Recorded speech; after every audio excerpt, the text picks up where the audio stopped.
tardes. Vamos a empezar.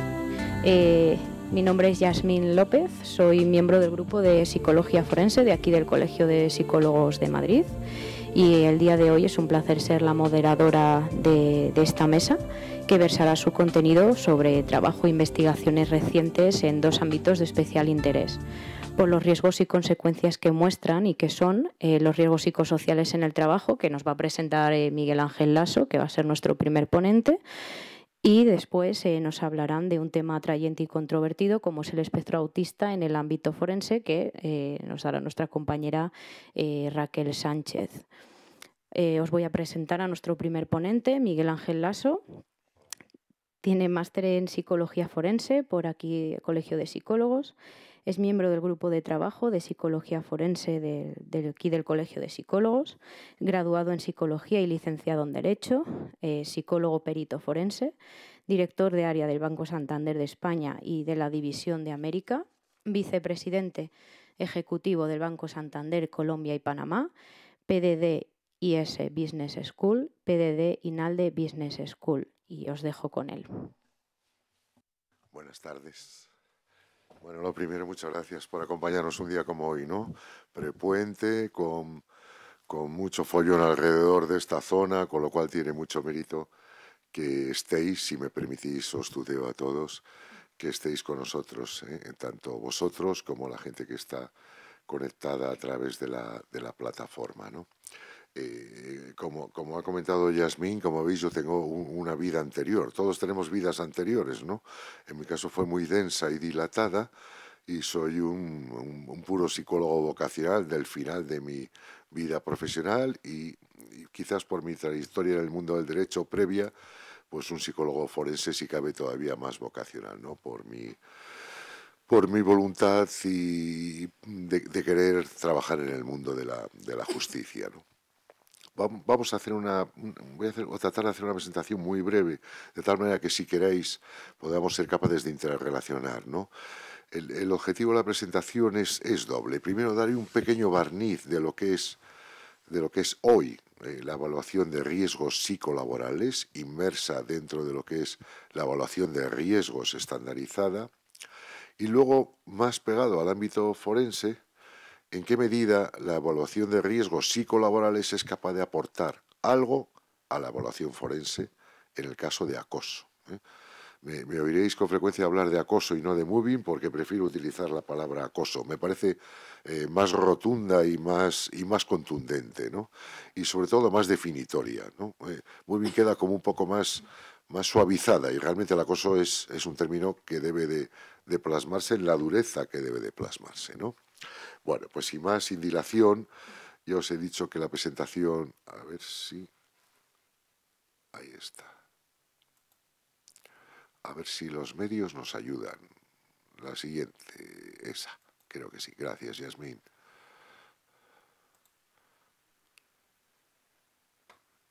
Bueno, la doble variable, ¿no? La evaluación de riesgos psicolaborales en la parte de prevención, como objetivo fundamental de prevención y de corrección, y yo casi diría que cuando no funciona nada, cuando todo esto no ha funcionado, cuando la organización no ha hecho los deberes, cuando la organización no ha hecho las cosas bien, es cuando interviene la psicología forense, ¿no? Bien como psicólogo forense de parte o bien como psicólogo forense de oficio, si es que es el juzgado el que determinara que así debe de ser.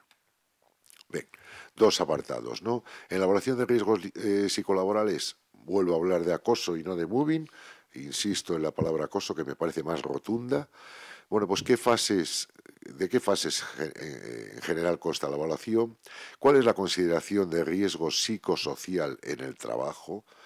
Recordar que acabo de decir que forma parte de lo que sería la evaluación de riesgos generales. Es un subgrupo, por así decir, de la evaluación de riesgos generales. La puesta en marcha del convenio 190 de la OIT del pasado 23 de mayo, con novedades muy importantes en el cumplimiento por parte de las organizaciones. ¿Cuáles son los elementos generales y las fases del acoso laboral, tomándola siempre como un concepto general? Y en la parte de evaluación forense, que enlazaría con la parte de evaluación de riesgos psicolaborales, bueno, pues cuáles son las 3 vías judiciales que pueden iniciarse a partir de la presunción de acoso laboral, cómo debe basarse o cómo debe considerarse la evaluación pericial de la víctima, qué valoración de síntomas debe realizar un psicólogo perito forense de la víctima de acoso laboral, qué pruebas psicométricas, y aquí tampoco me extenderé mucho, pero sí hacer un pequeño flash de las más generales, se vienen usando con mayor frecuencia en el caso del acoso laboral, y sobre todo, qué parte de la información de la evaluación de riesgos psicolaborales puede servir y en qué manera al psicólogo forense para determinar, bueno, pues temas como la duración, la prevalencia, los orígenes, el estresor, determinar distintos elementos que pueden aportar información para ello. Como no podemos interrumpir en el momento que veáis, si es brevemente, podemos hacerlo, aunque luego al final habrá un turno de preguntas. ¿Te parece, Yasmín? Bueno. ¿Qué es una evaluación de riesgos psicolaborales? Bueno, pues fundamentalmente permite la implantación de acciones preventivas. Hay que tener en cuenta que el primer objetivo de la evaluación es prevenir. ¿eh? Puede tener otros varios, que desde luego los tiene, pero el objetivo básico es la prevención. Posteriormente la intervención, en el caso de que fuera necesario, y posteriormente un seguimiento de las acciones que se pongan en marcha en función de la intervención que se haya realizado, ¿no? ¿Cuáles son las preventivas? Pues prevenir situaciones de acoso. ¿Mediante qué métodos o vías? Pues la primera, la formación adecuada en la estructura de la organización. Debe de contar con un compromiso firme y férreo por parte de todas las estructuras de la organización, desde el comité general hasta los altos directivos, cuadros medios y empleados.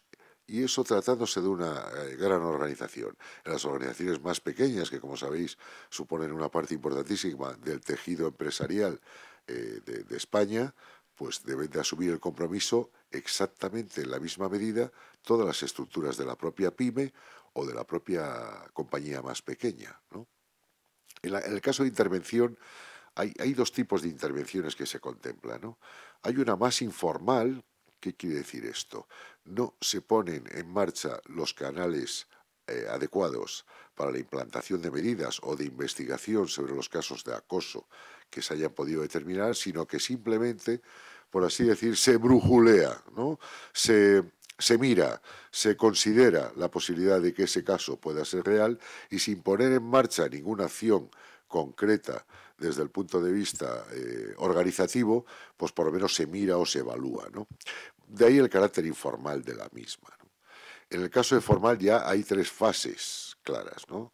Los procedimientos de inicio, que vienen perfectamente determinados en la evaluación de riesgos psicolaborales, es decir, qué procedimientos deben iniciarse y por qué caminos, por el procedimiento del canal de denuncia, si hay un responsable que lo asume, quién es el responsable que lo asume y las acciones que se ponen en marcha para investigar las posibles opciones de acoso a partir de ese momento, ¿no? Luego hay una fase de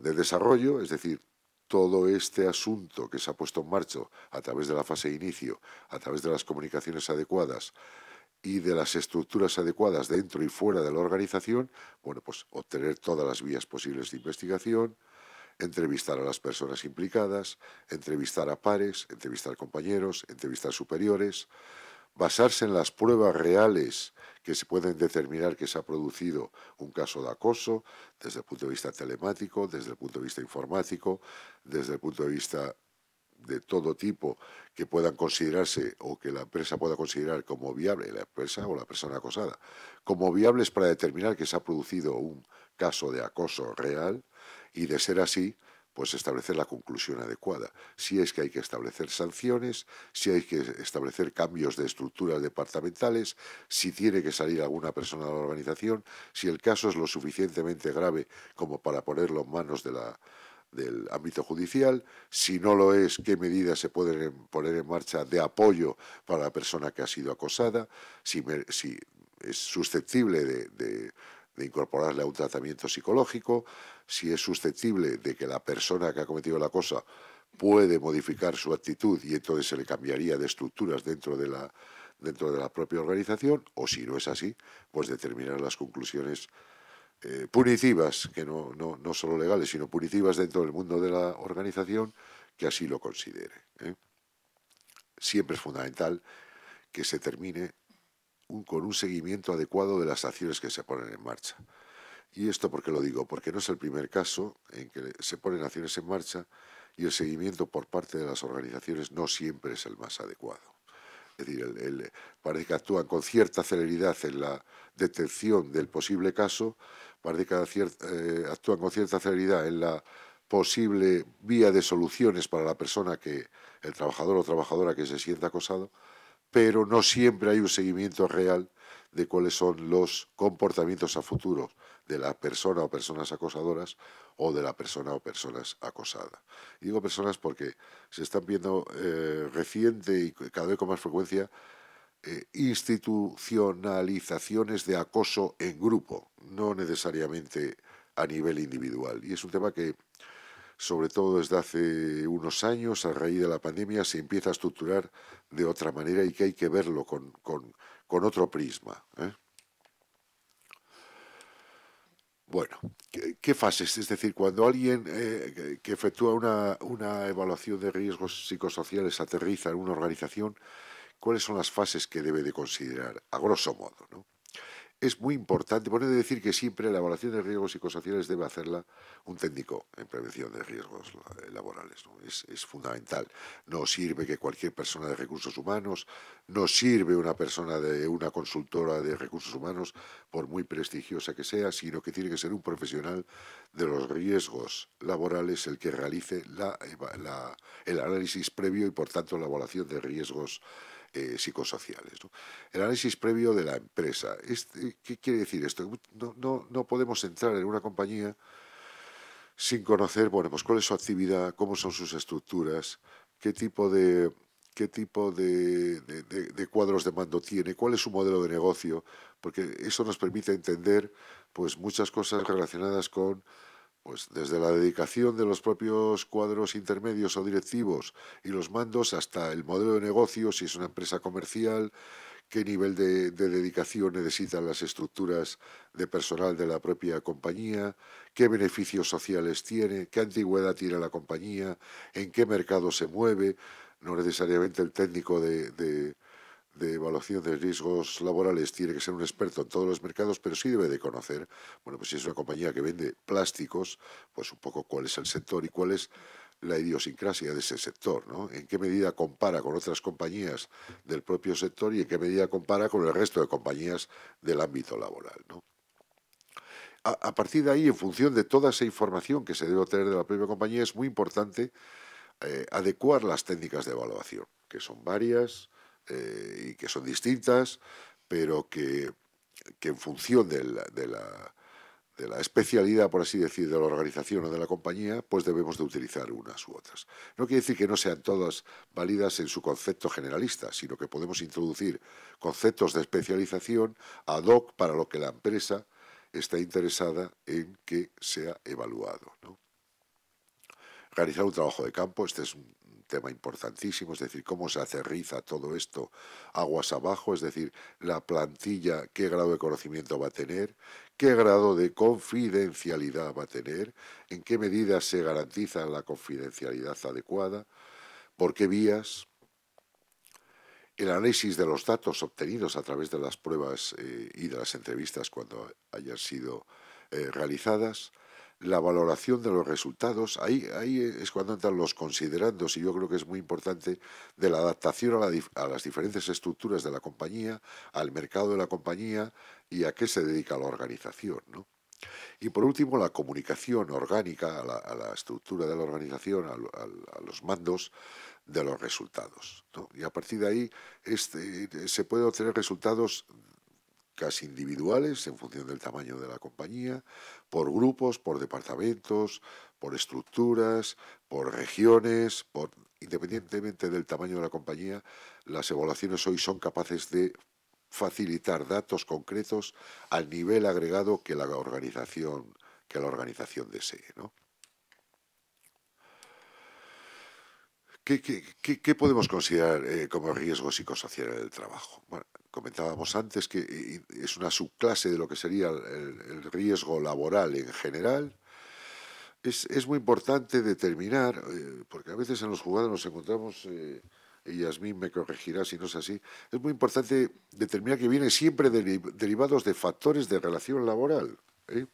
Quiero decir, cuando alguien está atravesando una mala circunstancia personal, y tiene una percepción de que está siendo acosado o de que tiene un conflicto, su nivel de arusal es distinto a una persona que tiene una vida personal común, ¿no? Entonces, es muy importante ceñir que siempre se derivan de factores derivados de la relación laboral, que pueden influir indudablemente en la mayor o menor tenencia de psicopatologías relacionadas con el acoso o compatibles con el acoso, indudablemente. Nuestra vida personal al final afecta a todo y nuestra vida laboral afecta a todo, ¿no? Es muy difícil no cruzar esas dos líneas, no son herméticas y al final nosotros no dejamos de pensar en una cosa o en otra en función del momento en el que estamos, ¿no? Pero es importante porque a veces nos encontramos casos que, bueno, pues realmente lo que tienen son dificultades personales importantes o cuadros de estrés derivados de situaciones personales importantes o de ansiedad que se ven acrecentados en la relación laboral, pero que no son el origen de lo mismo, ¿no? De la misma, perdón. Siempre está relacionado con el medio ambiente en el que se realiza, de nuevo insistir, no tiene nada que ver ni con tu casa, ni con tu grupo de amigos, ni con tu familia. Siempre relacionado con la satisfacción del trabajador. Y ya sé que ese es un concepto muy abstracto, ¿no? y muy subjetivo y muy genérico. Pero el concepto de satisfacción ligado a los procesos de relación laboral está perfectamente establecido, ¿no? No es algo que sea etéreo o que, bueno, pues considero, bien es cierto que los conceptos de satisfacción no son iguales para todo el mundo, pero al final debemos de basarnos en un marco general común que sea el lógico y el apropiado para que alguien se pueda considerar como satisfecho en su entorno laboral, ¿no? Muy importante las condiciones generales de la organización. Cuando alguien, y nos lo encontramos con mucha frecuencia, oye, pues es que tengo un problema con esta persona o con esta estructura departamental o con este departamento, normalmente no es tan reduccionista el asunto, ¿no? Es un problema que viene determinado por las condiciones de la organización en general. Es muy difícil que en una estructura de una organización haya una unidad, un departamento, un área que funcione de manera tan independiente que no se vea de alguna manera abducido por la estructura de la organización, abducido, dirigido y orientado por la propia estructura de la organización. Entonces, evidentemente hay que valorar las condiciones generales más próximas a la persona que se puede sentir acosado, pero al final la organización, pues, bueno, pues hay veces que hablamos de que existen organizaciones psicópatas, existen organizaciones psicópatas. ¿Es una persona? No, pero hay organizaciones que se muestran y que se perciben como organizaciones psicópatas, ¿no? Por cierto, de ese tema habría mucho que hablar, ¿verdad, Yasmín? Hay organizaciones que lo tienen en su estructura, ¿no? Y que les cuesta mucho trabajo cambiar ese formato. Y las personas se adaptan al formato de la organización, ¿no? Entonces, no, es bidireccional. Es cierto que existen personas que son acosadoras porque lo son, y es cierto también que existen personas que son acosadoras porque la estructura de la organización les lleva a ser acosadoras, porque están en una organización que de alguna manera permite, tolera o incluso cuando no, bueno, pues establece dentro de sus funcionamientos determinados procesos de acoso más o menos tolerables, ¿no? Y desde luego en todos los casos los riesgos psicosociales afectan a la salud psicológica de distintas maneras que luego veremos, pero siempre afectan a la salud psicológica. Hablamos de riesgos psicosociales, riesgos laborales pueden afectar a cualquier faceta de índole personal, no solamente psicológica, ¿no? Bueno, hablábamos del convenio 190 de la OIT, esto es muy reciente, bueno, creo que no se ve a la derecha por tamaño, pero bueno, si queréis que os amplíe información y en cualquier caso, pues me dejéis los datos y os lo envío. Esto es muy importante porque suponen cambios importantes en lo que es la estructura de la evaluación de riesgos. Es un convenio suscrito por España e introduce nuevas obligaciones para las empresas españolas desde el 25 de mayo de 2023. Está en vigor, creo que se aprobó el día 23 y la fecha la tengo muy en la memoria porque es el día de mi cumpleaños, entonces no se me olvida nunca, ¿no? Obliga a elaborar y aplicar una política sobre violencia y acoso a todas las compañías. Es decir, antes sabéis que había cuestiones o factores que quedaban en el ámbito de nadie, y es yo sí, pero yo sí porque tengo voluntad de, yo sí porque soy muy moderno y entonces esto yo lo hago yo. No, ahora es obligatorio, ahora hay que hacerlo sí o sí, tanto en violencia como en acoso. Arbitrar la adopción de medidas para prevenirlos y arbitrar procedimientos. Eso ya viene perfectamente regulado. Es decir, independientemente de que las cuestiones a valorar por parte de la compañía sean de uno u otro índole, está obligada a arbitrar. Por un lado, medidas de prevención y por otro lado, de puesta en marcha de las mismas, ¿no? Es muy importante proporcionar a todos los estamentos toda la información necesaria de riesgos identificados. ¿Qué quiero decir con esto? Pues que hasta, hasta ese momento los riesgos que se podían identificar o la información derivada de los mismos se podía manejar con un cierto control interno. ¿Eh? ¿Qué quiero decir con un cierto control interno? Pues que puede permanecer dentro de determinadas estructuras y salir en la medida que a la estructura de la organización le interese que salga una comunicación u otra. Ahora ya es obligatorio, hay que comunicar cuáles son los resultados, qué se ha visto, qué se ha detectado y cuáles son las áreas de mejora que se tienen que prever a partir de ese momento, ¿no? Bueno, evidentemente ya hay una obligatoriedad de y difundir, elaborar y difundir todas las medidas que se pongan en marcha desde el punto de vista práctico por parte de la compañía, ¿no? Ya no es un ejercicio voluntarioso o de buena voluntad por parte de la organización el decir, bueno, pues esto lo comunico, no lo comunico, aguas abajo. Bueno, no, ahora ya hay una obligatoriedad en firme y los agentes sociales están obligados a conocerlo, además, ¿no? Muy importante toda la parte de sensibilización en toda la plantilla y la formación adecuada. Y cuando digo la formación adecuada, no viene solamente determinada en base a los directivos o cuadros medios, que en principio pueden ser en el acoso descendente o jerárquico, pues aquella figura que puede establecer el concepto de acoso hacia sus subordinados, ¿no? Cuando digo sensibilización e información, digo a toda la plantilla, porque puede haber personas dentro de la organización que pueden sentirse acosadas y a lo mejor no son acosadas, porque es una percepción, o porque lo que tiene es un conflicto con sus compañeros o con un superior, o un conflicto derivado de su mala praxis laboral. Luego entraremos un poco en este detalle, ¿no? El tema de la percepción del conflicto como acoso es un tema complicado, ¿no? Y yo diría que nos hemos vuelto todos un poco más susceptibles a raíz de la pandemia, ¿no? Y vemos muchas veces en conflictos que son pura praxis laboral, situaciones de acoso, y a veces no lo son, ¿no? Es cierto que el acoso siempre, o casi siempre, proviene de un conflicto que si se encona y no se resuelve, pues termina en un caso de acoso. Hay veces, casi siempre, he dicho siempre, casi siempre, hay veces que es una circunstancia puramente personal. Pero hay muchas veces, y estamos, y lo comentamos con los agentes del mundo judicial, ¿no? Hay veces que los propios abogados o las propias estructuras pues prevén o ven en función de los determinados comportamientos o de lo que narra su cliente casos de acoso, cuando en algunas ocasiones se ha determinado que lo que tiene es un conflicto, ¿no?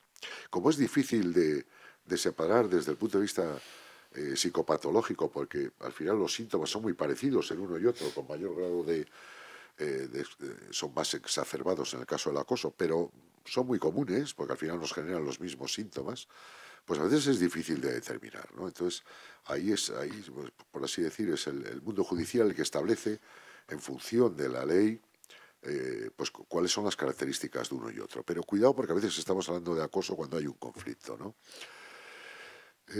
Bueno, la inclusión clara, la obligación de incluir la elaboración de riesgos. Antes, pues bueno, se producían evaluaciones de riesgos laborales y había compañías que, efectivamente, organizaciones que evaluaban sus riesgos psicolaborales y otras que no, simplemente evaluaban riesgos laborales. ¿Qué quiero decir? Pues desde la ergonomía de las sillas hasta los sistemas de ventilación de una sala, ¿no? Esos son riesgos laborales.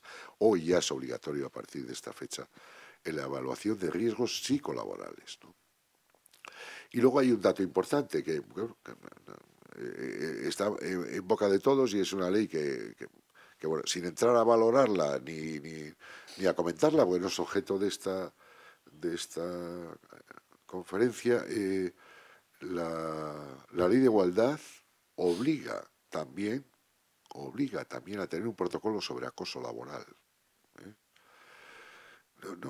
No solo diferenciado, sino de manera general. Obliga a la ley a tener un protocolo de acoso general. Y eso es una novedad dentro de la propia ley, ¿no?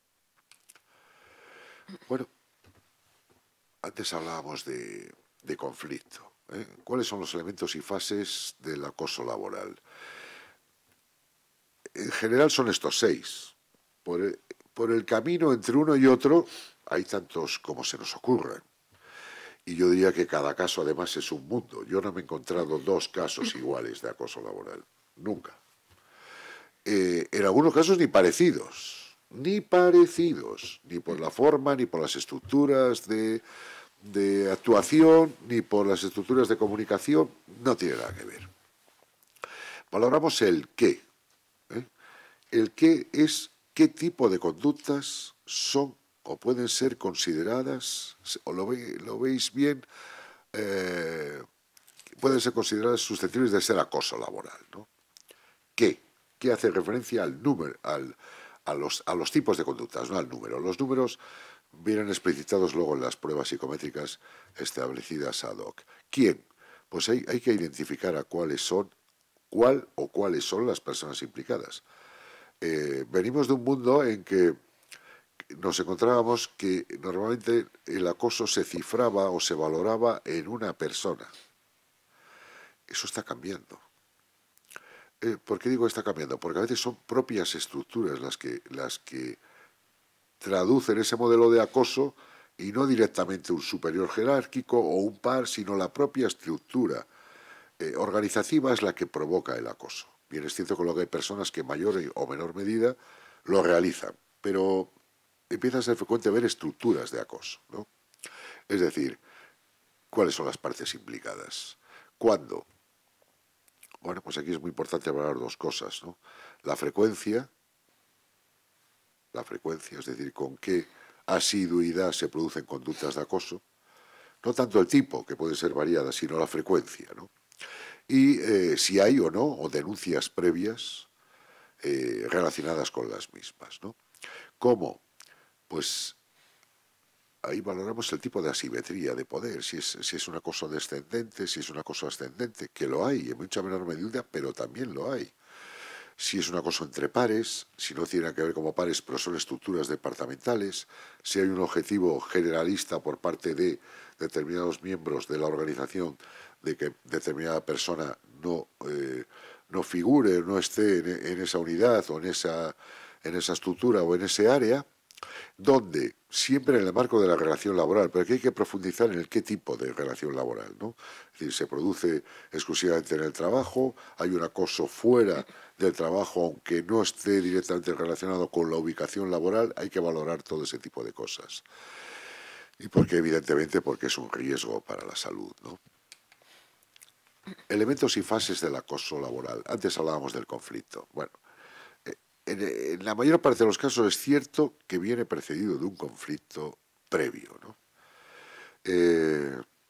Hay casos en los que no, que se producen pura y llanamente por un desencuentro personal, porque no hay ningún tipo de empatía entre las personas o porque porque una de las 2 partes actúa de una manera reiterada, además, pues con maldad o con deseos fervientes de que la persona abandone o deje su puesto de trabajo, ¿no? En general no es así. En general todo suele surgir por un conflicto. Y un conflicto mal gestionado o un conflicto no resuelto. Ojo, porque el conflicto puede tener muchas variables. Es cierto que el conflicto puede ser, bueno, pues porque es una fase previa al acoso, pero es cierto que el conflicto puede ser por una mala práctica profesional, pues una persona que llega tarde con frecuencia, que no cumple sus resultados, que lo que se espera de él no es lo adecuado, que no cumple sus compromisos, que retrasa la organización, que todo eso son conflictos laborales al final, ¿no? Y eso si no se... Bueno, hay veces que las personas no están ubicadas adecuadamente en sus puestos de trabajo, eh, bueno, pues, o que no están capacitadas para desarrollar, o que su puesto de trabajo no está perfectamente bien definido. Eso genera muchos conflictos, ¿no? La fase 2. Ahí es cuando comienza el acoso y una cierta estigmatización. El acoso, a pesar de ser personal en la mayor parte de los casos, la estigmatización es colectiva. Es decir, una estructura ve que hay una persona acosada por un superior y automáticamente esa persona se vuelve invisible para los demás, se vuelve invisible para la organización. Es decir, se estigmatiza a esa persona ya no solo por parte de la persona acosadora, sino que por parte del resto de las estructuras se siente absolutamente vejado y desamparado, ¿eh? La fase 3. Bueno, ahora ya interviene la organización. Puede adoptar medidas o puede negar el acoso, ¿eh? Adoptar medidas, veíamos antes que era la fase esa, bueno, pues informal, es decir, bueno, obtengo información y del resultado de esa información puedo deducir que sí, efectivamente es susceptible o es compatible con un caso de acoso laboral y a partir de ahí instrumento medidas formales para el desarrollo bueno, pues de la puesta en marcha de medidas que eviten esa situación y que corrijan esas desviaciones, o puede negar esa circunstancia, determinar que es un puro caso de conflicto, determinar que es una mala ejecución, una mala praxis, una mala evolución de resultados, una evaluación de ventas, bueno, un mal trabajo realizado y a partir de ahí, pues negar que exista ningún caso de acoso y por tanto no poner en marcha ningún protocolo de actuación, ¿no? Y hay una fase 4 que se viene a conducir con tres tipos de cosas, ¿no? En cualquier caso, esa persona, si no se han tomado las medidas adecuadas o no se quieren corregir o la propia persona solicita su propia baja en la organización, se establece una baja laboral tan frecuente en los últimos años con casos relacionados con el acoso laboral, tan frecuente, por los síntomas psicopatológicos que conlleva, la salida de la empresa, y esto puede ser por la vía del despido, porque no hay ninguna posibilidad de poner en marcha o de resolver las situaciones previas, o en muchos casos vemos la propia baja voluntaria, ¿no? Es tal el nivel de ansiedad y de estrés que le ha generado a la persona, que es la propia persona la que abandona, ¿no?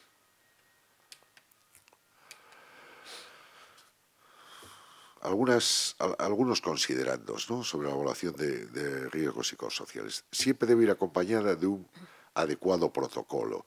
Y la creación de los protocolos hay que dejárselo a los profesionales, ¿no?, a las consultoras de gestión de riesgos psicosociales. Por un lado, tanto de formación como de implantación de medidas, como de la implantación de medidas correctivas, ¿no?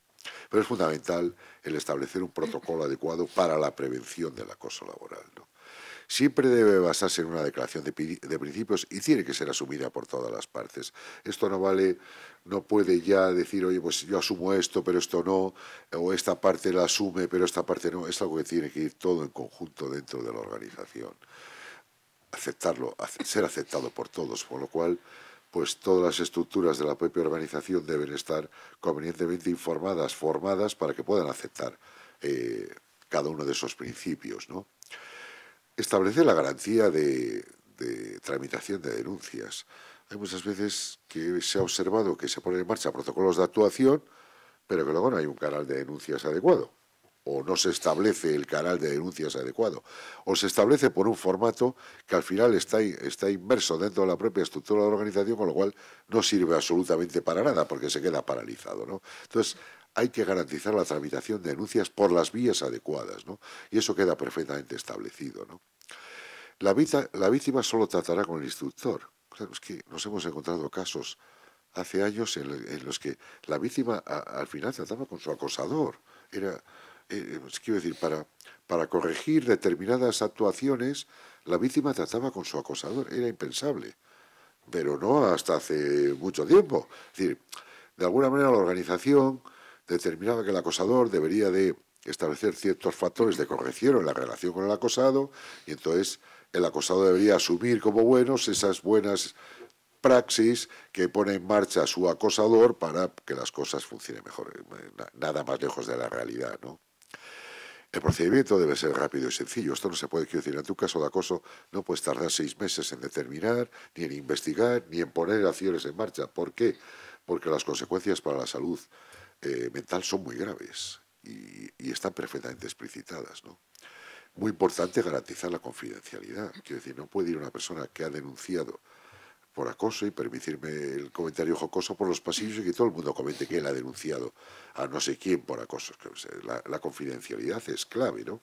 Y eso muchas veces en las organizaciones es difícil de mantenerlo, porque son muy grandes o se establecen comunicaciones entre áreas, unidades o departamentos y al final la confidencialidad salta por los aires. Es fundamental mantener la confidencialidad y garantizar la adecuada protección de la víctima. Por supuesto, ya no solo desde la vía de la confidencialidad, sino por la vía de qué cosas podemos hacer para que esa persona se encuentre mejor, ¿no? Me refiero a la organización, qué cosas puede hacer, ¿no? Si todo no funciona, pues cuando todo no funciona, pues interviene Yasmín, ¿eh? O yo, o otros muchos compañeros, ¿no? ¿Qué vías hay por hacer? Claro, este sería un apartado muy extenso, tampoco disponemos de tiempo para hacer un pequeño resumen. Hay una vía administrativa, que es pues, la primera, la clave, la denuncia ante la Dirección Provincial del Trabajo. Hay una vía laboral, que es la demanda ante el Juzgado de lo Social. Y hay una vía penal, que es todo el comienzo del procedimiento, que es a partir de ahí cuando puede o no intervenir un psicólogo forense, un perito forense, ¿no? Y en ese caso pues puede intervenir tanto de parte, es decir, la persona acosada solicita un informe de parte que valore las psicopatologías y valore la causalidad del acoso sufrido con las psicopatologías. Tener en cuenta que nosotros no afirmamos nunca que exista acoso laboral, ¿verdad, Yasmín? Nosotros no decimos si hay acoso laboral o no.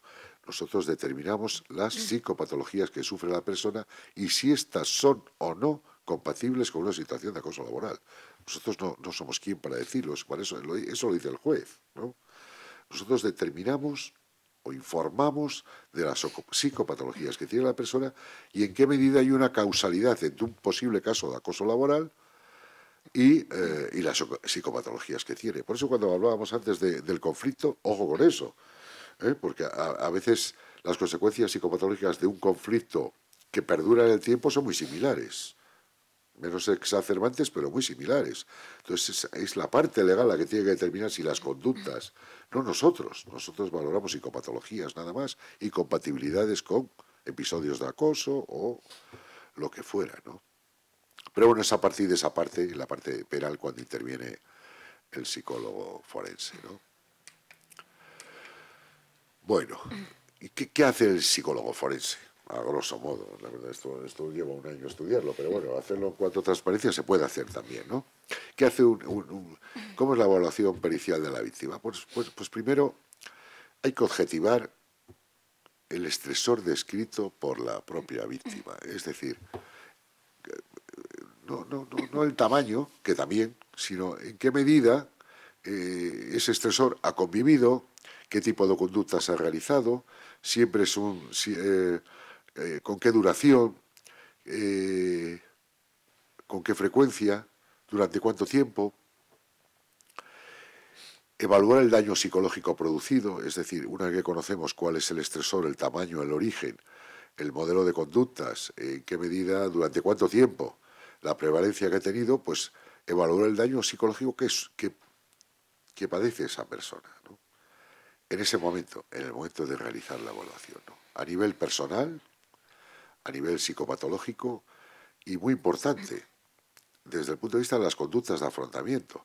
Nosotros nos encontramos dos personas nunca con el mismo caso de acoso, pero tampoco nos encontramos nunca dos personas con el mismo nivel de afrontamiento. Lo que para mí a lo mejor puede ser demoledor desde el punto de vista psicopatológico, para Yasmín es mucho más liviano porque tiene mayor capacidad de afrontamiento, mejor apoyo social, en fin, ahí influyen una serie de circunstancias que determinan cuál es la capacidad de afrontamiento que tenemos. Por eso es imposible que dos episodios de acoso sean iguales en dos personas y es imposible que dos modelos de acoso sean iguales en dos personas, ¿no?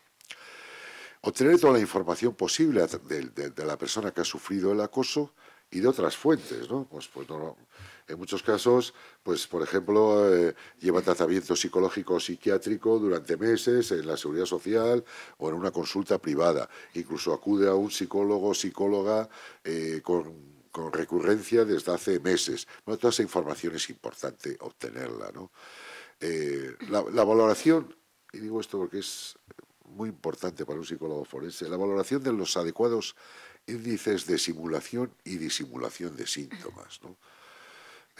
Como sabéis, cualquier prueba psicométrica y una buena entrevista semiestructurada, en principio deben determinar si se están simulando determinados síntomas o si se están disimulando otros síntomas no compatibles con procesos de acoso y, sin embargo, presentes en la figura del acosado, ¿no?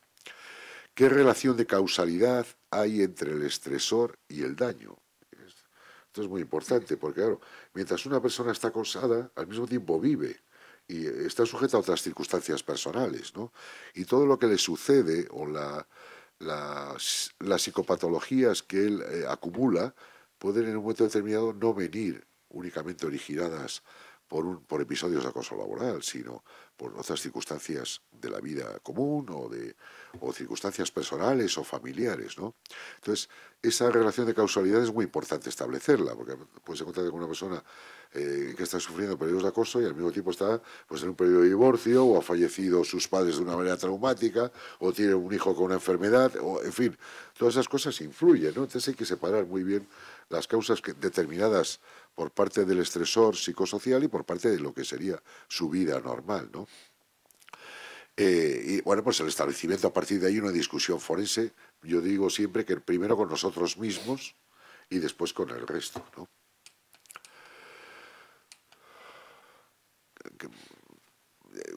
A grosso modo y a manera general, en la valoración de síntomas, pues habría tres niveles, ¿no? Siempre, a partir de ahí, pues podemos desarrollarlo tanto como queramos y ampliarlo tanto como queramos. Pero siempre hay que evaluar el nivel cognitivo subjetivo, es decir, qué grado de preocupación, de temor, de inseguridad, de pensamientos negativos le está ocasionando a la persona acosada.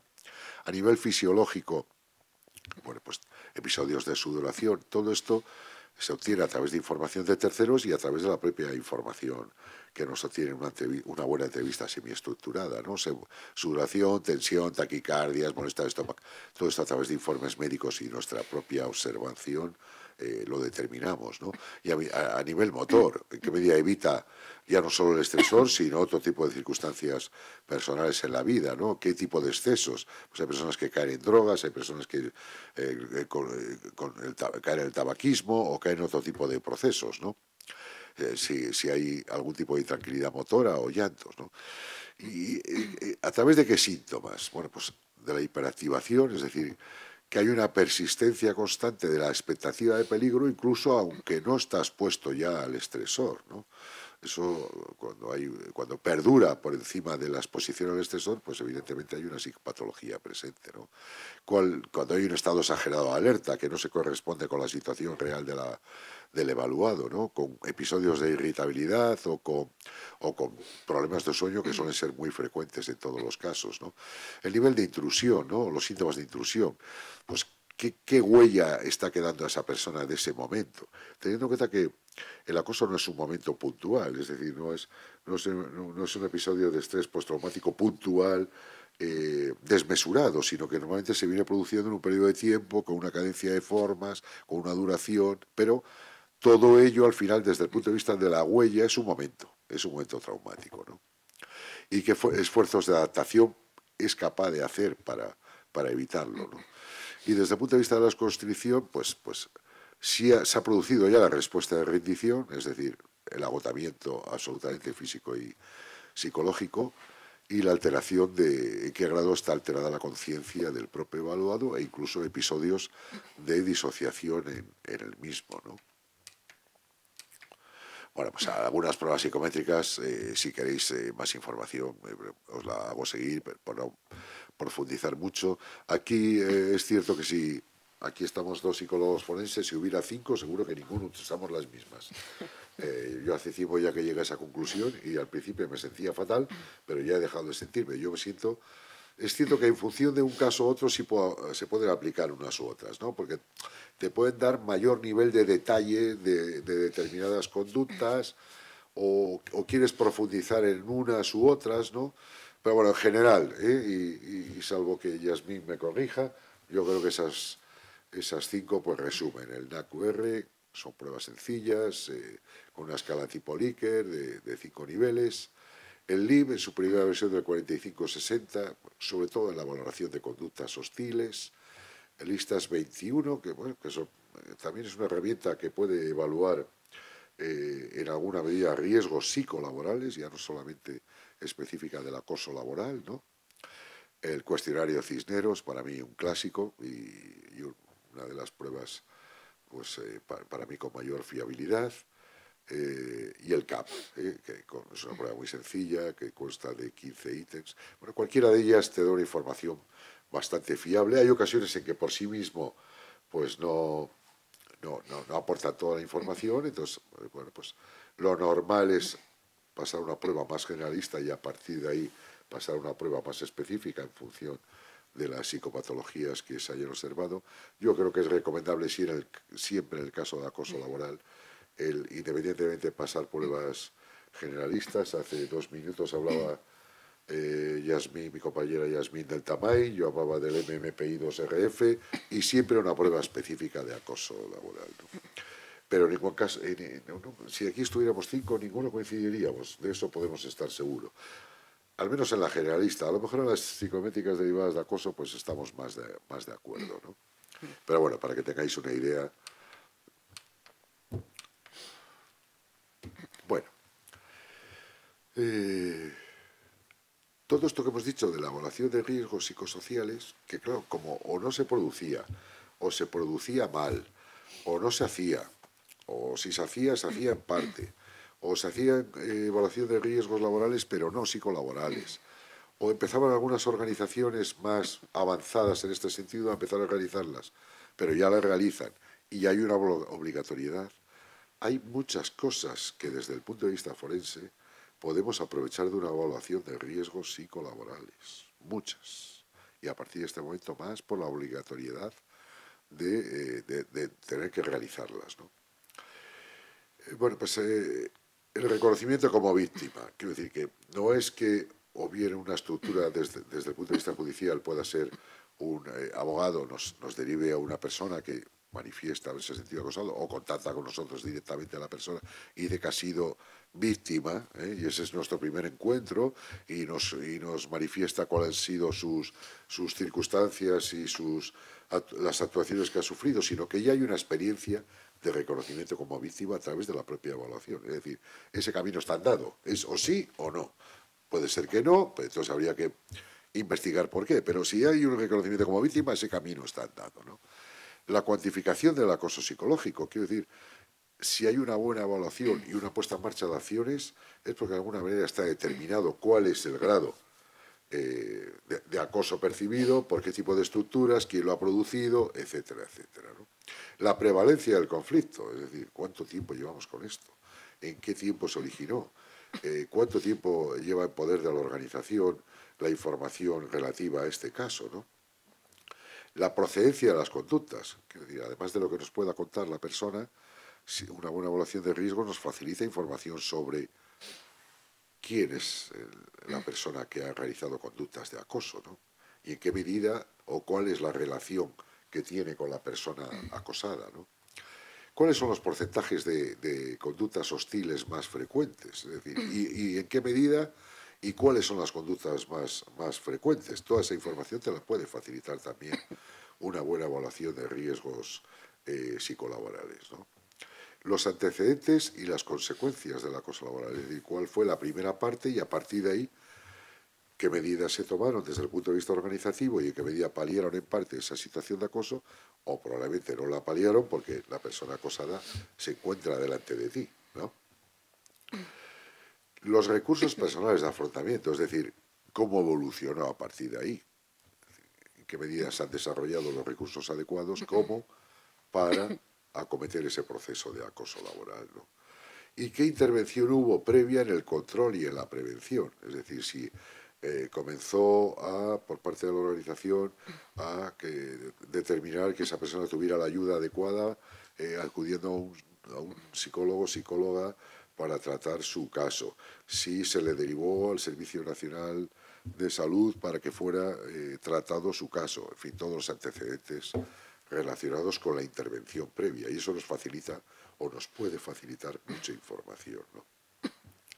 Es decir, por hacer un pequeño resumen, hay una parte importante que la evaluación de riesgos psicolaborales viene a cubrir a partir de mayo, con el convenio 190 del OIT, y hay una parte importante que toda esa información puede ser asumida o valorada por la psicología forense para determinar en la evaluación pues determinados considerandos que antes no se conocía previamente y que nos basamos bien en la entrevista semiestructurada, en la opinión de la persona acosada o bien de sus apoyos judiciales, abogados, procuradores, etcétera. Pues no quisiera extenderme más. Muchas gracias por vuestra atención. No sé cómo estamos de tiempo, por si queréis alguna pregunta, queréis comentar algo.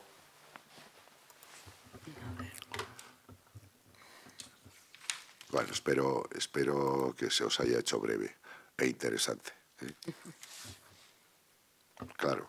¿Con micrófono o sin micrófono? Te oímos bien, si quieres. Te oímos bien, sí.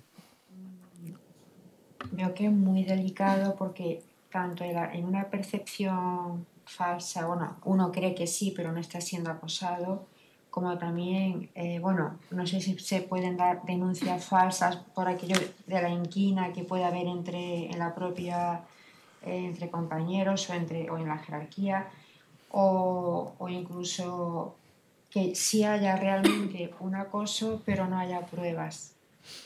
Y claro, sin pruebas tampoco se puede, no sé hasta qué punto eso se puede dar. Cierto. Bueno, trato de responderte primero. Denuncias falsas, sí, las hay. Las hay. No fácil de determinar, pero las hay. Las hay. Pero eso, como están perfectamente objetivadas, tanto el número de conductas como qué tipo de conductas, si no se cumplen determinados protocolos, es fácil determinar que hay una denuncia falsa, ¿no? Fácil. A ver, no hay fácil nada, ¿no? Luego, si es una denuncia falsa y el procedimiento sigue adelante, normalmente los psicólogos forenses evalúan y al evaluar se ve que hay una simulación de determinados síntomas, ¿no? Bien, es cierto que hoy cualquier prueba psicométrica, bueno, como sabe Yasmín, pues también es susceptible de ser engañada en alguna medida, ¿no? Desde el punto de vista legal es más complicado porque al final conductas se cumplen, no se cumplen, en qué medida se cumplen, qué hizo, qué no hizo, cuánto lo hizo y cuántas veces lo hizo, en presencia de quién. Y si eso está perfectamente probado, es difícil que no siga adelante el procedimiento. Bueno, si os parece, como hemos empezado un poquito tarde, vamos a darle paso a la segunda ponencia de Raquel. Raquel, ¿nos oyes? Sí, os oigo perfectamente. Vale, vamos a darle paso a Raquel y luego si queréis al final, si nos sobran unos minutillos, pues si queréis hacerle alguna pregunta más a Miguel Ángel, pues recabamos información, como nos vamos a quedar aquí, podéis hacérsela. Vale, bueno, pues os voy a presentar a Raquel Sánchez Ferrer. Es doctoranda en investigación de ciencias médico-quirúrgicas, Departamento de Medicina Legal, Psiquiatría y Patología, Facultad de Medicina, Universidad Complutense de Madrid. Tiene máster interuniversitario en metodología de las Ciencias de Comportamiento y de la Salud de Universidad Complutense de Madrid, Autónoma de Madrid y UNED, y es perito psicólogo forense y miembro del grupo de trabajo de psicología forense de aquí del COP de Madrid, y nos va a hablar del enfoque forense en el autismo. Adelante, Raquel. Hola, buenas tardes a todos. ¿Me escucháis bien? Perdona, que tengo la voz un poco tomada. Sí, te oímos bien. Vale, bueno, el estudio que nos vamos a enfocar hoy es en el campo del autismo y vamos a realizar una perspectiva diferente porque lo vamos a enfocar más en el campo forense. Vamos a explorar el autismo, cuáles son sus características. Seguidamente vamos a explorar cuál es el porcentaje de personas con autismo que presentan comorbilidades, porque creo que eso es una de las claves, sobre todo cuando hablamos de autismo de alto funcionamiento. Y por último vamos a ver los comportamientos en el autismo y la clave va a ser si son víctimas o son victimarios y vamos a dar una mirada reflexiva respecto al campo del autismo de alto funcionamiento, antiguamente llamado Asperger, que es en lo que nos vamos a concentrar en este estudio. El tema que vamos a abordar hoy cada vez está adquiriendo más importancia y más relevancia, ya que en los últimos años el número de personas diagnosticadas con autismo ha aumentado exponencialmente y en esta presentación vamos a realizar y me voy a concentrar especialmente en un subgrupo particular, como he mencionado antes, que son los autistas de alto funcionamiento, conocidos anteriormente como Asperger. Este tema ha generado un creciente interés que está en auge, sobre todo en el campo forense, ya que nos plantea la pregunta fundamental de si son víctimas o son victimarios o podemos encontrar las dos partes, los dos términos. Pero antes de empezar a entrar en materia, vamos a realizar un breve repaso de la evolución de la terminología del autismo. Por primera vez se menciona el término autismo por Paul Eugene en el 1911 para describir la tendencia a aislarse del mundo real que tenían estas personas y lo relacionó directamente con la esquizofrenia. En el 43, Leo Kanner describió el autismo infantil temprano, que es como actualmente lo seguimos conociendo hoy en día. Y en 1944, Hans Asperger utilizó el término de psicopatía autística, que hasta el día de hoy sigue teniendo personas que están a favor y personas que están en contra.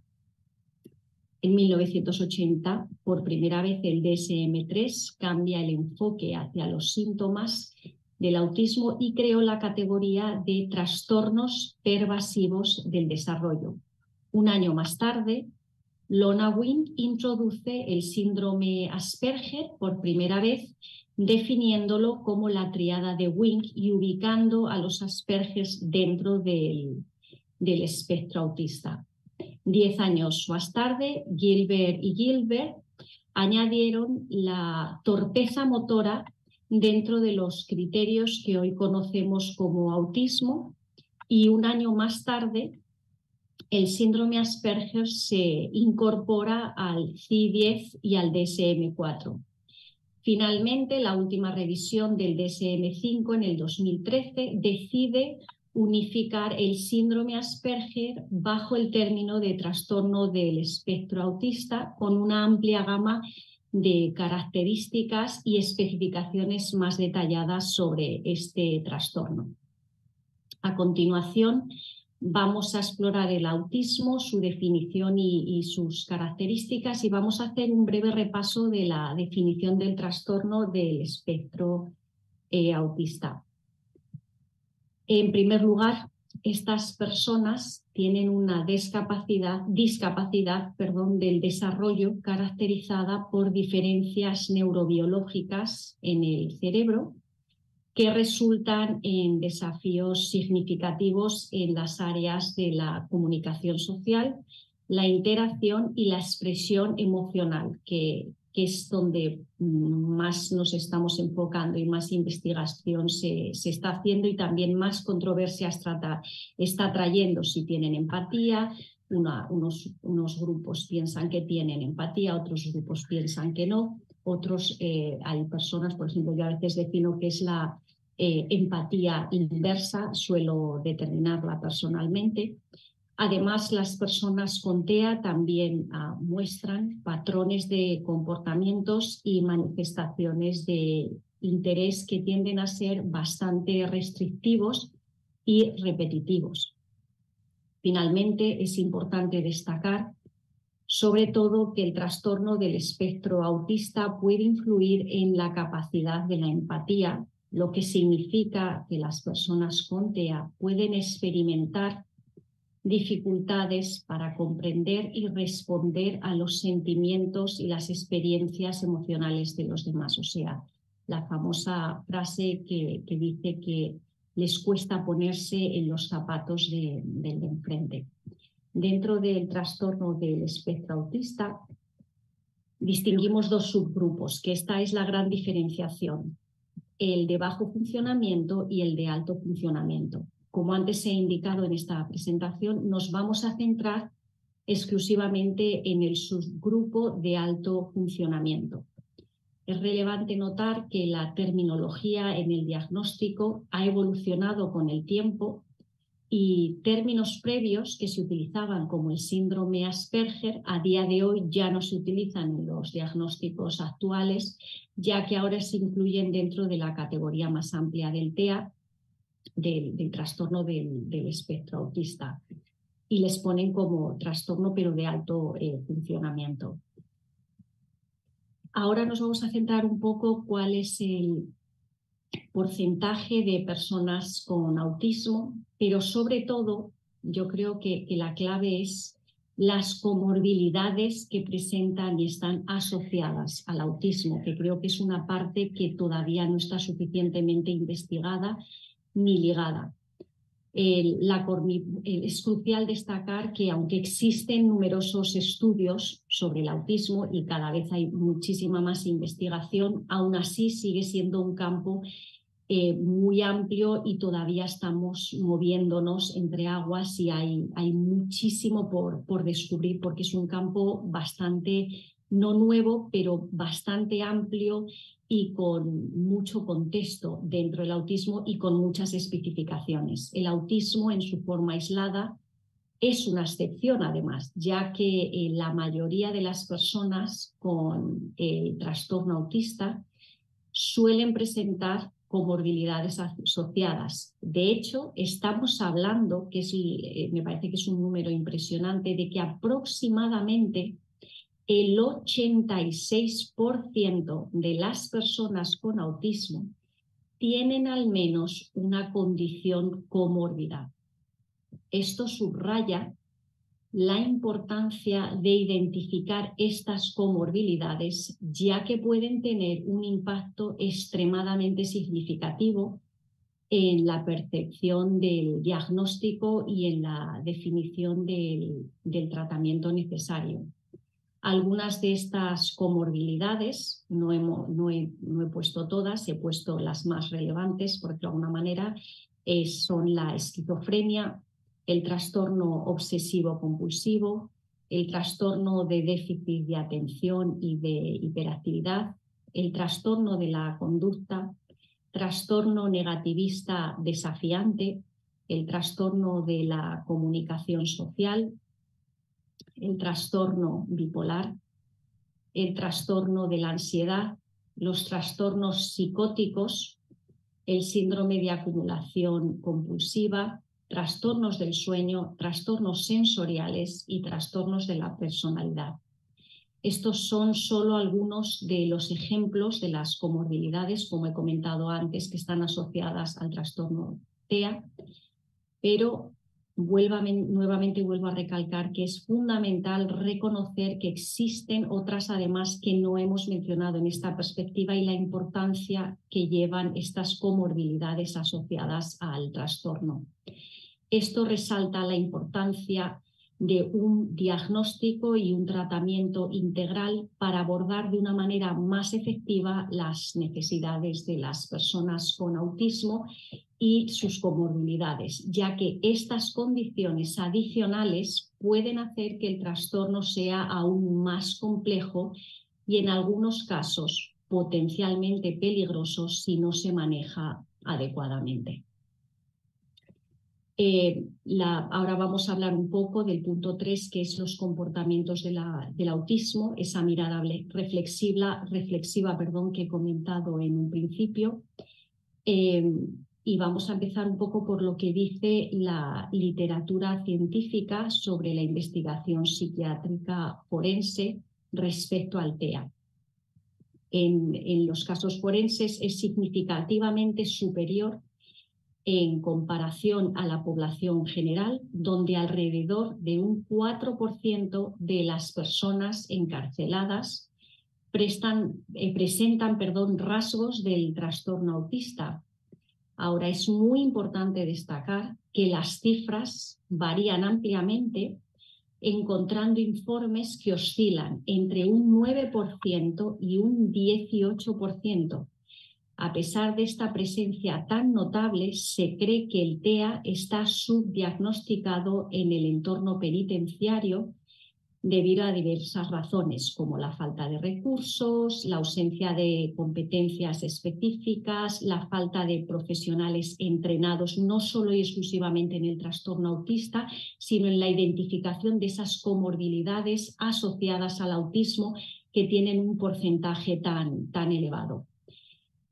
Las referencias ofrecidas por la literatura enfatizan la sintomatología esencial del trastorno, que abarca esencialmente la falta de empatía, la limitada capacidad para reconocer emociones, la desregularización emocional, los problemas sensoriales, la resistencia al cambio, etcétera, etcétera, etcétera. Y tenemos más componentes dentro de este campo, pero hemos destacado los que más sobresalen, lo cual podría aumentar la predisposición de ciertos individuos a cometer delitos.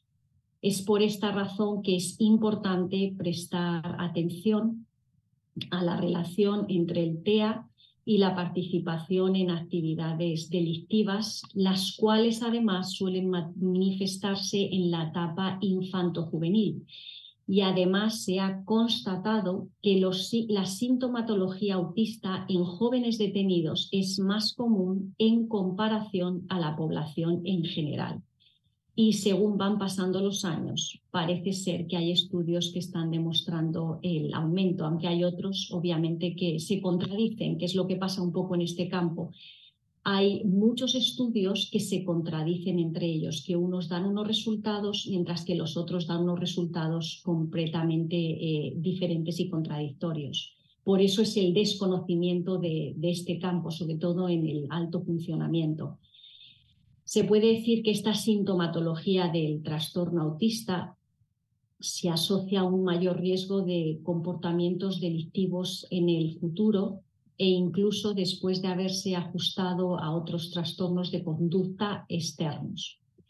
Por eso creemos que es importante prestar atención a personas con estas características por la probabilidad de involucrarse en actividades delictivas y que además como resultado puede enfrentar consecuencias legales. Un dato llamativo en el campo forense es que tanto el trastorno del espectro autista como la psicopatía están sobrerepresentados en entornos forenses, algo que llama la atención. Y un dato interesante es que la agresión es un comportamiento que puede encontrarse con cierta frecuencia también en personas con autismo. En conjunto, las personas que tienen tanto autismo como psicopatía inclusive pueden actuar de maneras que sugieren una falta de empatía hacia los demás. Y además se ha implicado un funcionamiento anormal en sistemas cerebrales comparables en ambas condiciones. Ahora, es muy importante destacar que se debe tener muy en cuenta que las personas con TEA se estima que probablemente esto es debido a su incapacidad para comprender y compartir los estados emocionales de otras personas, donde nuevamente se refleja en una falta y se traduce en una falta de empatía. Otro dato que llama sumamente la atención y que parece que se está incrementando nuevamente, aunque hay datos contradictorios según los estudios realizados, se encuentra en, por ejemplo, un estudio del 2019 de Claire y de sus colegas en la introducción de su artículo.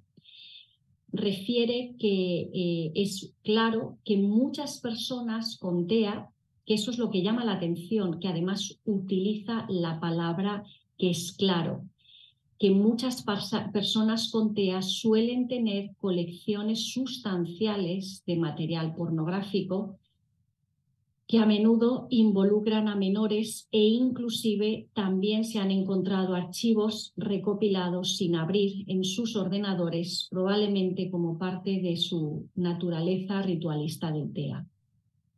Un poco más adelante, en este estudio y en esa introducción que Claire y sus colegas hacen en este artículo, señalan además que los rasgos conductuales asociados al TEA tienen un impacto en la reducción de la culpabilidad legal y las sentencias por varios tipos de delitos, y que existe una investigación limitada que examina tendencias más amplias para tipos específicos de delitos,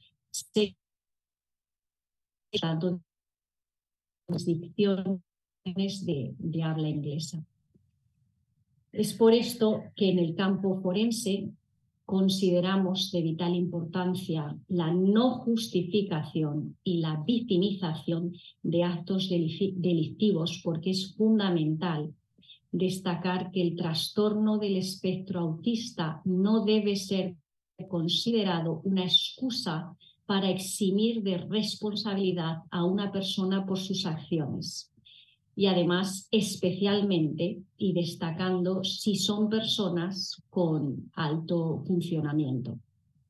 Es muy importante que todas las personas, independientemente de su condición, enfrenten las consecuencias justas de sus acciones y permitir que el TEA sea una excusa para evitar su responsabilidad, puesto que es injusto para las víctimas, porque eso además socava la confianza en el sistema legal.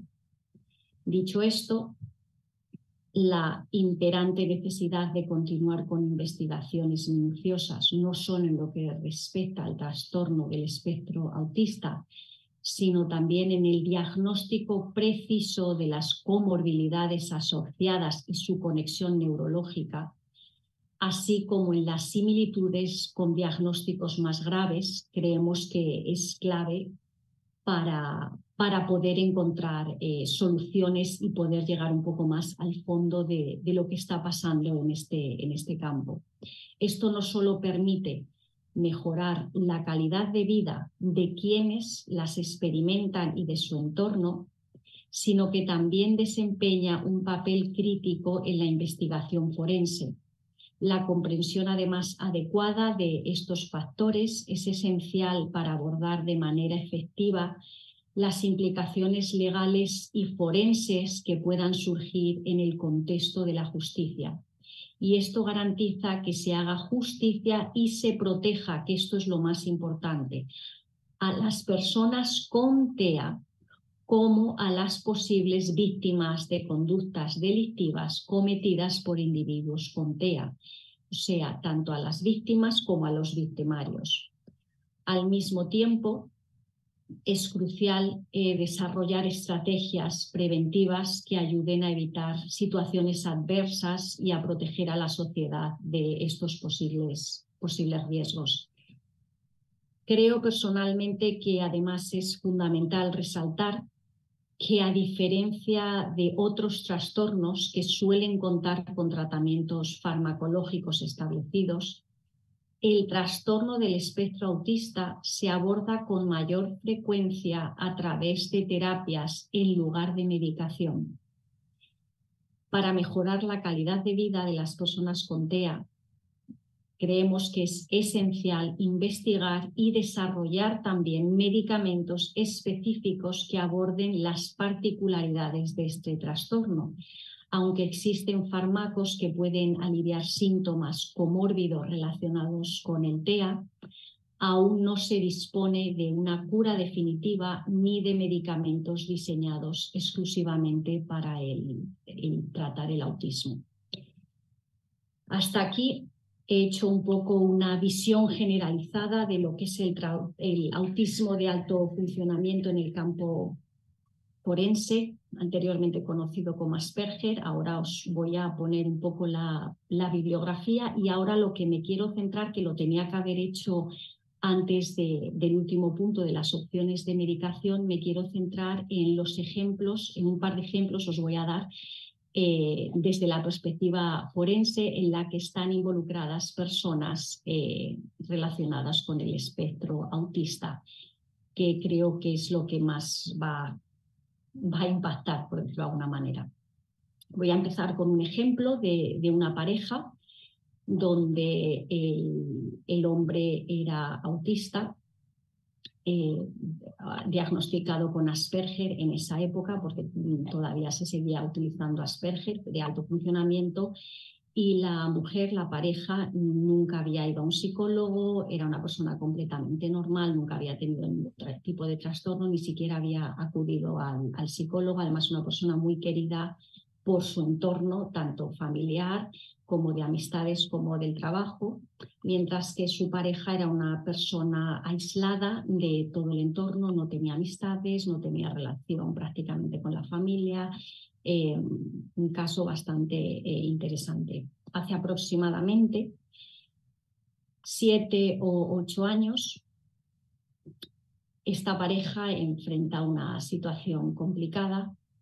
El individuo diagnosticado con autismo de alto funcionamiento, como he mencionado antes, Asperger, y tienen una hija.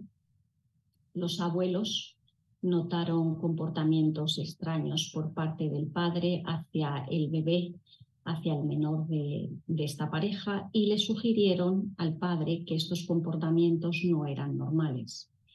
El padre se justificó, y los abuelos, como sabían que era Asperger y convivían con él no en el mismo lugar, pero sí se veían asiduamente, pensaron que probablemente tenía estos comportamientos por su desconocimiento como consecuencia de su trastorno autista. Aún así, la abuela empezó a observar y comenzó a notar enrojecimientos en las partes íntimas del bebé, lo que generó preocupación. A pesar del diagnóstico Asperger del padre del menor, gracias a su elevada y alta capacidad intelectual y a la ayuda de los especialistas a los que acudía, especialistas del trastorno autista, especialmente Asperger, aprendió a adaptarse a los comportamientos sociales y a saber cómo comportarse, por de alguna manera, en comportamientos en círculos sociales, especialmente cuando estaba delante de los especialistas. Finalmente, la pareja se separó, e inclusive la exmujer tardó tiempo en expresar todo el abuso, que hasta el día de hoy parece ser que no ha conseguido sacar todo, como que hay ciertas partes que no ha conseguido verbalizar, pero consiguió expresar todo el abuso y las amenazas al que su marido la había sometido durante el tiempo de convivencia con él. El padre logró ganarse el favor de la jueza. Esto sucedió en España, de las trabajadoras sociales, e incluso una de las trabajadoras sociales ni siquiera sabía lo que significaba el síndrome de Asperger. El exmarido se camuflaba presentando un comportamiento similar al de un adulto inocente ante los profesionales. No se detectaron los abusos que sufría el menor, puesto que no había rotura en el menor. La propia hermana del padre del menor y el propio cuñado denunciaron en más de una ocasión los supuestos abusos sexuales que el bebé les expresó, que el menor les expresó, y además también explicaron, en especial la hermana, el comportamiento violento y conflictivo que su hermano tenía cuando convivían juntos y lo que a ella misma le había sucedido con su hermano. Obviamente los abuelos, la mujer, denunciaron, pero el padre, extremadamente inteligente, y lo más sorprendente del caso es que pasado un tiempo, un día, cuando el menor tenía 3 años, lo sacó del colegio, se lo llevó a otra comunidad a vivir, a otra comunidad de España a vivir, que estaba a unas 5 horas en coche de distancia de la madre, y el sistema judicial no penalizó sus acciones. De hecho, le otorgaron la custodia completa del menor. La madre llegó a pasar en alguna ocasión hasta casi 6 meses sin poder ver al menor debido a los incumplimientos del padre, y la jueza y la trabajadora social no tomaron medida alguna ante esta situación. La niña, durante este tiempo, seguía continuando y expresando los abusos que su padre le infligía. Incluso más o menos un par de años después de que le quitaran la custodia a la madre y que la menor viviera en otra comunidad a 5 horas de donde vivía la madre, y que encima nuevamente la madre volviera a pasar aproximadamente otros 6 meses sin poder ver a su hija ni prácticamente comunicarse con ella, un viernes fue a recogerla al colegio para llevársela consigo el fin de semana. Y ese viernes, según recoge a su hija, al menor del colegio, nota que el menor no se encontraba bien, que algo raro estaba pasando. La madre pasó todo el fin de semana en los hospitales, la refirieron que finalmente fuera al Gregorio Marañón, que ya sabéis que es puntero en este tipo de diagnósticos de abuso a los menores, y se hace un diagnóstico donde literalmente los médicos dicen alteraciones de conducta y sospecha de maltrato, abuso sexual.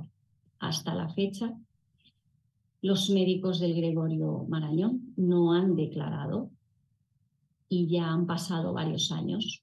Finalmente, después de aproximadamente 6 años, la madre logra recuperar la custodia compartida del menor, y hasta el día de hoy el padre no ha sido descubierto, porque la menor es más mayor, pero aunque sigue refiriendo lo que el padre le realizaba, tiene miedo a que el padre la mate y ha comentado que no va a decir absolutamente nada. Además de esto, el padre ha intentado meterse en el sistema judicial y trabajar en ello para ver si puede conseguir, por alguna manera, probablemente ciertos favores. Este es un caso real en España. Ahora os voy a decir otro caso real. Esto es un diario que recibo de un menor de 14 años. El menor tiene unas notas excelentes. Además de que tiene unas notas excelentes, su expresión verbal, su aspecto en la cara es como si fuera un niño grande, inclusive parece inocente, tiene una voz dulce. Y este menor todas las semanas me envía cómo se siente, puesto que tiene mucho rechazo hacia el ser humano.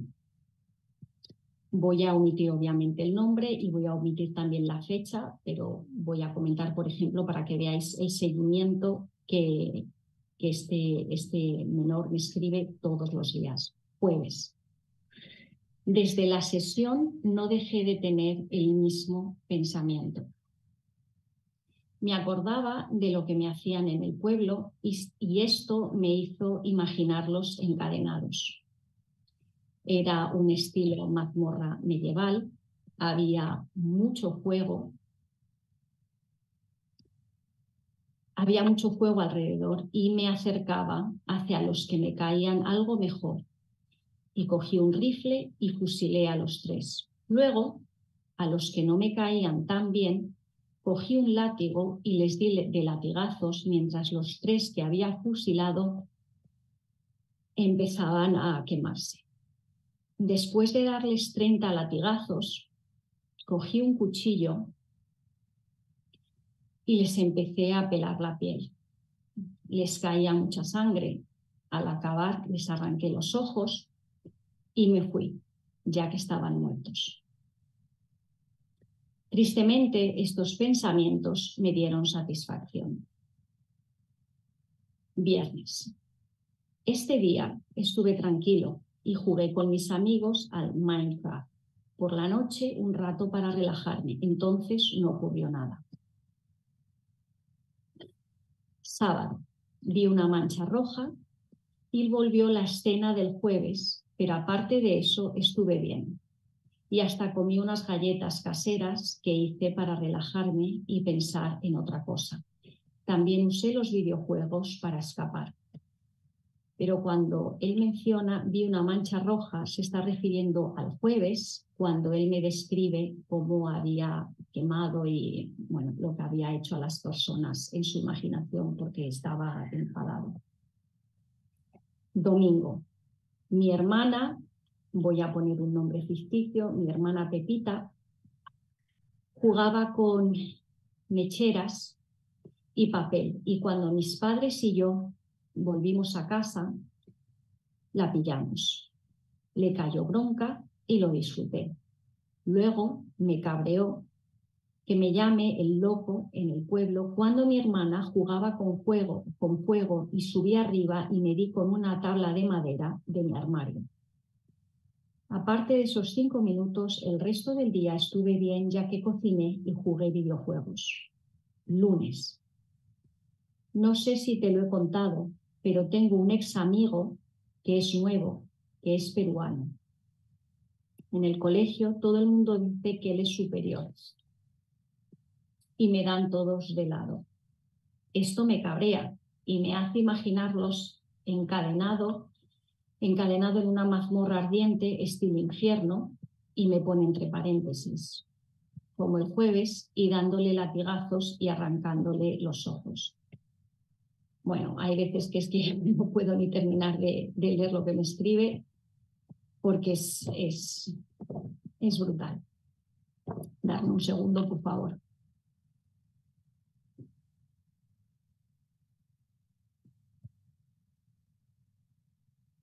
Luego le arranqué la piel con las manos y la quemaba. Luego cogí una cerilla, la pasé delante del fuego y se la puse en él. Después de este pensamiento me toca educación física y es fútbol. Él está en el otro equipo y está atacando y uno me grita que le pare. Entonces le hago entrada limpia y él se cabrea conmigo. En tutora me intento pegar y dije que si quiere pelea, que adelante, que soy bastante creativo, claro, es un cobarde y le espanto. Luego la gente me sigue molestando diciendo que él es mejor que yo y más fuerte, etc. Y a todos me los imaginé en una mazmorra y yo con un rifle y pegando un disparo a cada uno en la cabeza. Para el siguiente día algo de contexto. No habla casi, bueno, luego me ponen entre paréntesis algo que no es relevante. Martes. Hoy la gente me felicitó por la entrada y el peruano dijo que era lo único que yo sabía hacer. Entonces le mandé a paseo y luego va y pierde en la hora de comer 11-1 en el fútbol y va súper cabreado. Sigue insultándome y yo le digo que no sabes con quién está dando. Y me pone entre paréntesis algo de contexto. En ese momento me acuerdo morder a un niño tanto que sangró y no volvió a ese colegio. También casi me expulsaron. Cierra paréntesis. Le dije que yo tengo formas creativas de hacer que él deseara que no hubiera ni nacido. Abre paréntesis. A un niño que me molestaba todos los días con 5 años, hice que dejara el colegio tras hacerle la vida imposible. Mis padres no creo que sepan eso. Y él luego, en tutoría, ya me toca la moral y le dije que todo el apoyo que le estaba dando se lo iba a cortar. Esto mientras me imaginaba la escena de él siendo torturado por mí de antes otra vez. Abre paréntesis, también me lo imaginé siendo deportado y que su avión volara por los aires y que sufriera una muerte asquerosa. Cierra paréntesis. Luego el servidor de Discord estaba su novia insultando a mi amigo que es Asperger y pues claro, nos metemos todos a decirla que pare y no sé qué ocurrió, me empezó a llamar puto autista de mierda, ojalá no hubieras nacido, perdón por la palabrota. Y ahí exploté y le llamé de todo. Luego va y se mete el Romeo y defiende diciendo que tenemos que aceptar insultos, algo muy hipócrita porque mi amigo es Asperger y le digo, shut up, bitch, no one cares about you.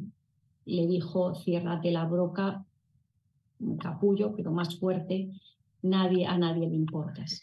Y él se ofendió.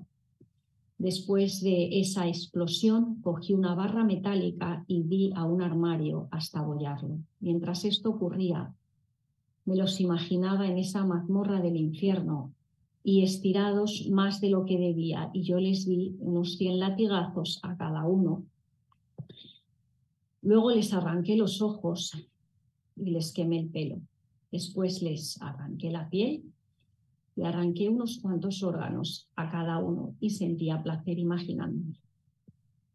Ese placer era tan extremo que hasta me notaba sonreír en esa escena. Y cuando acabé de descargar mi furia, estaba sonriendo por lo que había visto.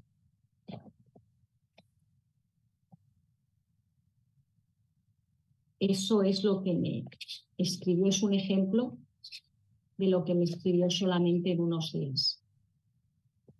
Luego, pasados unos días, me escribe otro párrafo de algo que sucedió un domingo específico.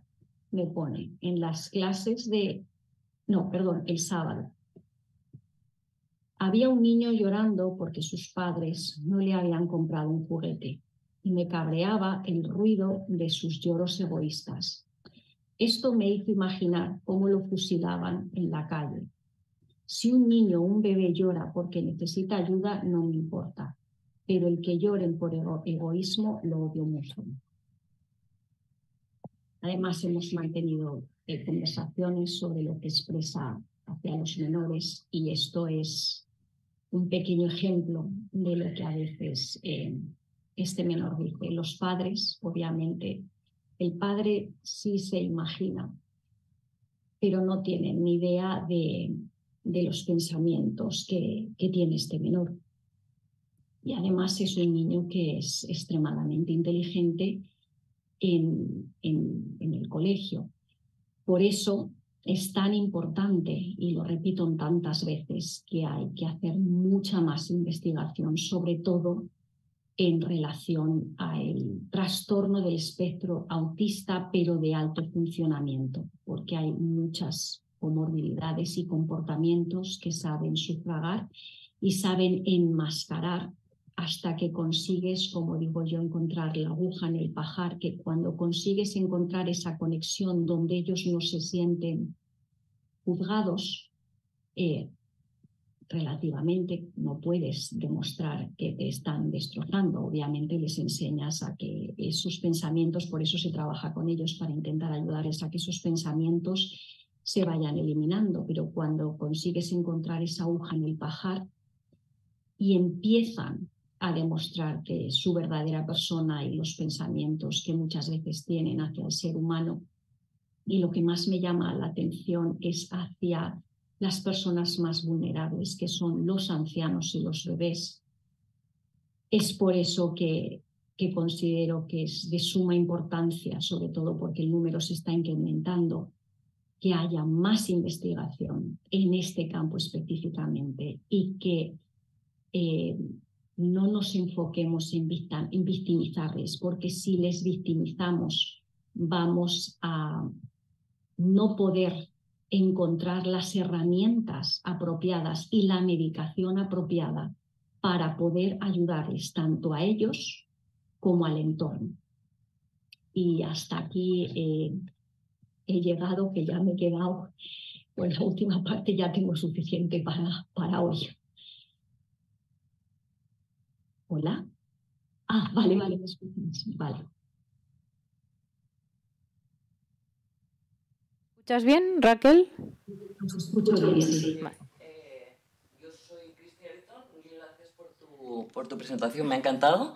Yo estoy especializada en una terapia relativamente nueva que se llama RODBT, que es de perfiles sobrecontrolados, y efectivamente uno de ellos es el espectro autista, y yo trato específicamente a este autismo Asperger, por simplificar el nombre, y veo estas conductas que tú estás describiendo. Yo no las estoy viendo tanto, a mí no me llegan tanto problemas legales, digamos, a mí me llegan problemas de uso diario y los problemas sociales que tienen, o sea, y que son brillantes, son expertos en sus trabajos y son los mejores tecnólogos que hay en el planeta, y según yo por eso es una de las razones por las que a día de hoy tenemos los problemas que tenemos del Asperger, porque todo el mundo digital se ha inventado desde perfiles Asperger. Entonces, como son perfiles que están basados en reglas, ellos están imponiendo sus reglas a la humanidad a través de sus tecnologías.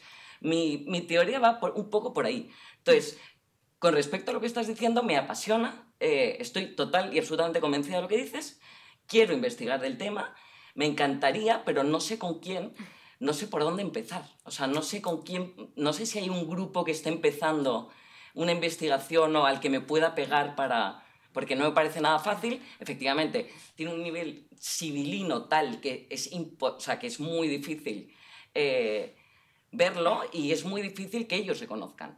Si llegan a reconocerlo, bueno, ya hemos pasado la primera fase, pero es muy complicado. Y aquí también incluso meto al perfeccionista, no, el perfeccionista que también está aquí metido, obviamente, no me va a salir el nombre, pero bueno, sí, que son los perfiles más complicados que yo estoy trabajando, y me interesa muchísimo esa investigación y meterme yo. Voy a tener el tiempo ahora. Perdón. Sí. No, continúa.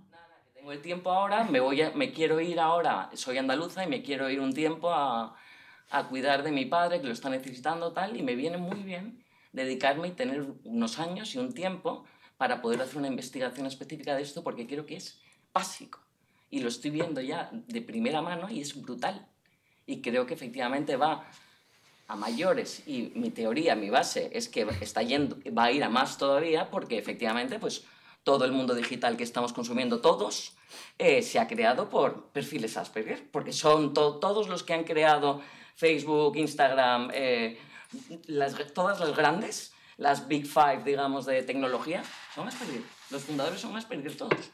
Entonces, yo creo que sí hay que hacer un doble clic ahí, y yo estoy dispuesta a meterme. Me encantaría, de hecho.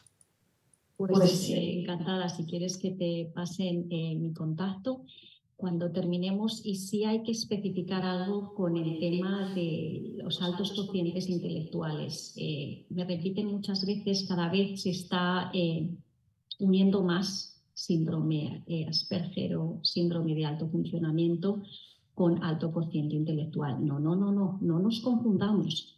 Las personas con alto cociente intelectual, por ejemplo, que pertenecen al MESA, porque además son personas, si no tienen ningún tipo de trastorno, son personas encantadoras, son personas sencillas, son personas humildes, son personas que realmente tienen unos niveles de empatía elevados, porque justo esa inteligencia sobredesarrollada entiende mejor lo que le está pasando al de enfrente. Ahora, en el campo del autismo, sobre todo el autismo de alto funcionamiento, tenemos que tener en cuenta que son personas que tienen comportamientos restrictivos y se enfocan en una cosa y consiguen destacar brutalmente en ese campo porque es lo único que hacen y a lo que único que dedican su vida. Entonces sí que considero que también es importante destacar y separar las personas con cocientes intelectuales elevados, que sí tienen unos niveles empáticos muy altos, y las personas que tienen un trastorno, que esa inteligencia tan desarrollada es probablemente también como consecuencia de su obsesión y enfocamiento hacia ese campo específico. Es por eso que eso es algo también que hay que separar, porque cada vez están mezclando más y es que no tienen nada que ver. Entiendo lo que dices. De todas formas, como bien has dicho antes, estos perfiles normalmente tienen comorbilidad. Y en algún punto, sí puede ser superdotado para muchas cosas, pero es que después tiene un porcentaje del espectro autista. O sea, a lo mejor no es el autista más elevado, pero sí tiene un punto de autismo y además tiene TOC de personalidad y además tiene... Esto te lo digo porque me lo estoy encontrando. O sea, tengo ahora mismo un perfil que es superdotado, que es un tecnólogo, que es el mejor de su trabajo, que está amenazado de despido porque procrastina, como bien sabes, procrastina muchísimo, y él está diagnosticado en un porcentaje muy bajo de espectro autista, pero también tiene pues TOC de personalidad y también tiene, o sea, tantas otras cosas. Y estoy apasionada, entiéndeme, dentro de todo el drama que hay, que yo el drama que tú estás contando yo todavía no lo veo. Lo que sucede es que cuando nos encontramos la realidad, que no tiene a veces mucho que ver con el victimismo que a veces intenta inculcarnos, es cuando los protegía y pensaba que eran víctimas. Pero ya la experiencia te dice que si los sigo considerando víctimas, no podemos ayudarles ni a ellos, ni a las víctimas, ni a los victimarios. Entonces, es cuestión de ver la realidad, investigar y buscar herramientas y medicación que pare esta bola, por de alguna manera, que cada vez está creciendo más. Déjame que me ponga en contacto contigo, te voy a compartir cosas de investigación que se están haciendo con la especialidad que yo tengo y a partir de ahí empezar a hacer investigación al respecto porque estoy apasionada con este tema y el perfil es que tal cual lo has descrito tú, me parece apasionante y me da igual la parte de alta capacidad. Gracias. Gracias a ti, gracias por escucharme.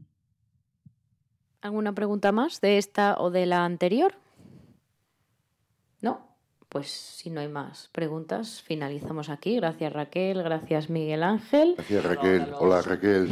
Y ahora te los damos. Sí. Y bueno, esperamos que os haya gustado, que hayáis aprendido y nos vemos el año que viene. Muchas gracias. Un saludo a todos y muchas gracias.